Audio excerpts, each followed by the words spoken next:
ঝটফট আপনার স্লাইডের ব্যাকগ্রাউন্ডকে দারুণ করে ডিজাইন করতে স্লাইড থিম এবং ব্যাকগ্রাউন্ড এডিটস খুবই কাজের।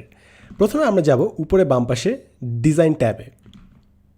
ডিজাইন ট্যাবে দেখবেন অনেকগুলো থিম কিন্তু এখানে দেয়া আছে। আপনি চাইলে ওগুলোর উপর হভার করলে আপনাকে বিভিন্ন থিম শো করবে, সো যেটা আপনার পছন্দ হয়। মনে করেন আমি এই থিমটা চুজ করলাম, অর্গ্যানিক। দেখবেন ডান পাশে আরও কিছু ভ্যারিয়েন্স দেখাচ্ছে। যে থিমটা চুজ করলেন ওটারই ডিফারেন্ট কিছু ভার্সন। সো আমি এটা চুজ করি, এটা চুজ করি, নাইস। নাট বল্টুর থিম আছে, যেটা আপনার পছন্দ হয়। এবার আপনি চাইলে ব্যাকগ্রাউন্ডটা এডিট করতে পারেন। ব্যাকগ্রাউন্ড এডিট করার জন্য ডান পাশে দেখেন ফর্মেট ব্যাকগ্রাউন্ড আছে। ব্যাকগ্রাউন্ডে গেলেন, আপনি চাইলে এগুলোটা কালার দিতে পারেন, ওকে এই কালারটা দিয়ে দিলেন। আপনি চাইলে গ্রেডিয়েন্ট দিতে পারেন, এখানে গ্রেডিয়েন্ট, পিকচার, প্যাটার্ন অনেকগুলো অপশন আছে। সো মনে করেন গ্রেডিয়েন্টে গেলেন, গ্রেডিয়েন্টে ডিফারেন্ট কালার এখানে অ্যাড করতে পারেন আপনি। আচ্ছা, আপনি চাইলে পিকচার অ্যাড করতে পারেন, কোনো এখানে পিকচার অপশন আছে। আপনি ইনসার্টে গিয়ে নিজের পছন্দের একটা পিকচার চুজ করতে পারেন, যেটা ব্যাকগ্রাউন্ডে থাকবে, দারুণ লাগছে জিনিসটা এখন। অথবা আপনি প্যাটার্ন চুজ করতে পারেন। প্যাটার্ন ক্লিক করলাম, মনে করেন ব্ল্যাক দিলাম, ব্ল্যাক, এটা হোয়াইট।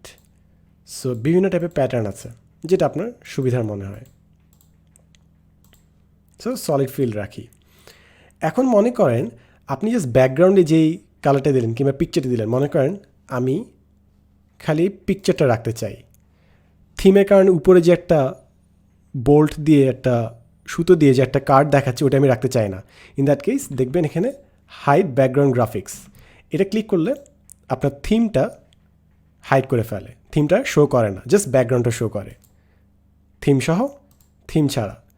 সো ব্যাকগ্রাউন্ডটা বেসিক্যালি আপনার স্লাইডের ব্যাকগ্রাউন্ডে এডিট করে, আর থিম ওই ব্যাকগ্রাউন্ডের উপর একটা এলিমেন্ট অ্যাড করে, নতুন কিছু সংযোজন করে, as you can see. So যেটা আপনার জন্য সুবিধা মনে হয়।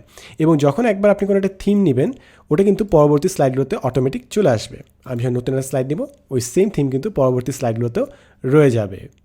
সো আপনার যদি পুরো একটা প্রেজেন্টেশন বানানো থাকে, জাস্ট একবার যে ডিজাইন স্লাইডে কোনো একটা থিম চুজ করবেন, দেখবেন আপনার সবগুলো আপডেট হয়ে গেছে। এবং থিমটা যদি পছন্দ না হয়, জাস্ট থিমটা হাইড করে দিবেন। তারপর ব্যাকগ্রাউন্ড নিজের মন মতো কোনো একটা প্যাটার্ন কিংবা পিকচার কিংবা গ্রেডিয়েন্ট দিয়ে ফিল আপ করে ফেলবেন।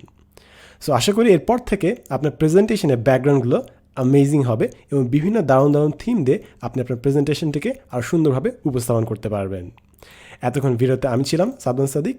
দেখা হবে নেক্সট ভিডিওতে, and as always, thanks for watching.